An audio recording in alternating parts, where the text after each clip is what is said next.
The recession may have officially ended 2 years ago, but not for tens of thousands of unemployed New Mexicans. So is 2012 truly the year of recovery? The economic outlook is out for the state of New Mexico. Here's News 13's Alex Goldsmith. Kim, experts at the state's Economic Outlook Conference are optimistic New Mexico and the rest of the country are heading in a positive direction. That's the good news. The bad? It's not moving quickly, and problems in Congress could crush the recovery. If body language tells a story, there were a lot of business leaders looking worried about a 2012 economic apocalypse at the state's Economic Outlook Conference. But UNM economist Lee Reynes says there's a lot to like in the year ahead, even if it's nothing explosive. I see slow growth as really probably the best that we're going to see. I don't think that's necessarily bad. Reynes says the positive side of high gas prices is the state gas and mining industries are doing well.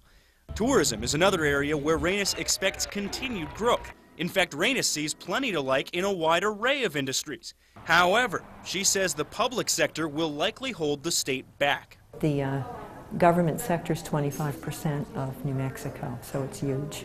So even though the private sector seems to be coming back, I think we're still going to see problems in the public sector. New Mexico has a strong dependence on the federal government, and because the so-called super committee failed in November, some severe automatic cuts, including a 10% cut to defense spending, are scheduled to hit New Mexico hard next January. That means a potential permanent cut in jobs of 20,000 in New Mexico, which is very large. A dark cloud, but one economist, Nigel Galt with IHS Global Insight, thinks won't rain as hard as planned. I don't think that's going to happen, largely because the cuts in defense are so severe that they're really unpalatable. And in the meantime, Galt says the national recovery will only pick up a little steam in 2012. Slow growth, 2% or so, marginally better than 2011, but not a breakout year.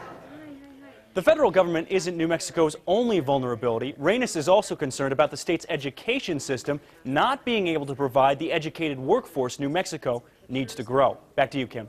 Okay, thanks, Alex. Now, military cuts are already affecting New Mexico. Kirtland Air Force Base had to cut 20 positions before April. That's on top of 82 positions it had to eliminate last year.